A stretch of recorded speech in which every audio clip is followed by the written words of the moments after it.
जेमिति पंख भितर पद्म जो माने केवल भक्ति भाव देखा जय जगन्नाथ कहती माटी कामुड़ी पड़ती बुझीपे माटी साहित्यिक बहुत अच्छा दोष देले हम नहीं आज्ञा प्रधान महोदय मंच में उपस्थित महंगा विकास परिषद समस्त कर्मकर्ता मंडली एवं जयंती समारोह समस्त कर्मकर्ता सम्मान देउथुबा प्रत्येक व्यक्ति विशेष समस्त को नमस्कार जनाऊँ। जेतेबेले बुल्लू भाई कहले कि आमर एमती गोटे कार्यक्रम होउची जोठी गणनाट्य परिवेशन हब एवं गणकवि वैष्णव पाणीकर लेखा उपरे किछि नाटक हब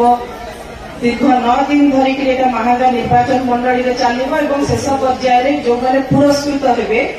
राज्य स्तरीय कार्यक्रम में पुरस्कार दिज्व एवं आपण को एठी आसी दुई पद कहवाक पड़ो 1875 मसीह राधाकांत मंच प्रतिष्ठा होता यही जो मंच आज आम छिड़ा भाषण दौचु किंतु दुखर विषय जे आज जो उद्घाटन है बहुत आगुरी हो कहीं कौन ओडिया स्वाभिमानी पुआ नथिले कि स्वाभिमानी को अण ओडिया हाथ में बिक्री कर देइछन्ति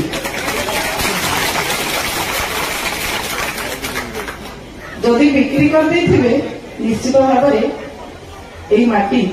रंगमंच नाट्य मंच दृष्टि आकर्षण कर सत कहि आज्ञा राजनैतिक भाषण देवा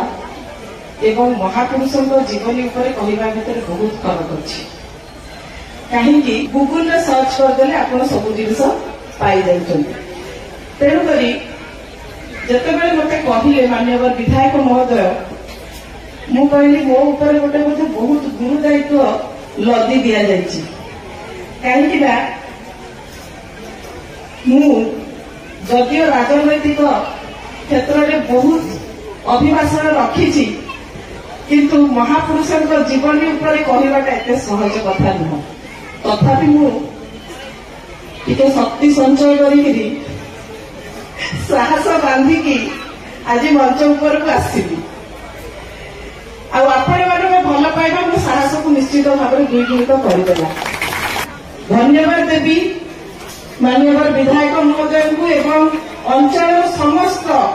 से व्यक्ति विशेष को जो मान प्रचेषा आज गोटे स्वतंत्र उद्घाटन और रंगमंच नाट्य मंच उद्घाटन है।